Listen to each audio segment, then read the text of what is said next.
আসসালামু আলাইকুম ওয়া রাহমাতুল্লাহি ওয়া বারাকাতুহু। দেওয়ান বিলা সাত কৃষি বাগান থেকে আরেকটা নতুন ভিডিও বানানোর জন্য চলে আসলাম। আজকে আমি আপনাদেরকে দেখাচ্ছি আমার সাত কৃষি বাগানে পেয়ারার ফলন। হ্যালো ভিউয়ার্স, আপনারা দেখতে পাচ্ছেন, আপনাদেরকে কাছ থেকে দেখায় আমার পেয়ারা জাতটা কেমন। এটা থাই ভ্যারাইটি, এটা থাই পেয়ারা।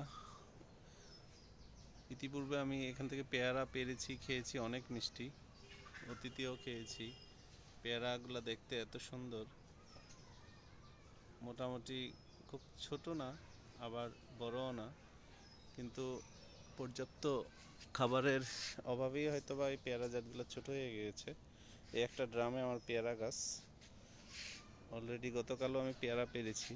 এখানে প্রতিটা ডালে ডালে পেয়ারা হয়েছে এবং পলি দিয়ে আমি ঘুরে রেখেছি যেন কোনো পোকামাকড় পেয়ারা গাছগুলোকে আক্রমণ না করতে পারে, নষ্ট করতে না পারে। তো আমরা দেখতে পাচ্ছেন আমার পেয়ারাগুলা কি সুন্দর, মাশাআল্লাহ। আসলে দেখতে খুব ভালো লাগে যখন নিজের ছাদ বাগানে এরকম ফলন হয়, তখন সত্যি আনন্দ লাগে। হচ্ছে প্রতিটা গাছেই ডালেই আমার পেয়ারা হয়েছে, এগুলো আস্তে আস্তে বড় হবে।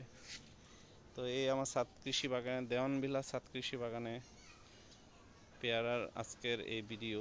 আপনারা আমার এই ভিডিওটা ধৈর্য সহকারে দেখবেন, সবাই লাইক দিবেন, শেয়ার করবেন, সাবস্ক্রাইব করবেন, তাহলে আমার ভিডিও করা সার্থক হবে এবং আমি আরও বেশি বেশি আপনাদের জন্য এরকম আমার ছাদ কৃষি বাগানে আপডেট ভিডিও তৈরি করে দেখাবো। তো সবাই ভালো থাকবেন, আল্লাহ হাফেজ।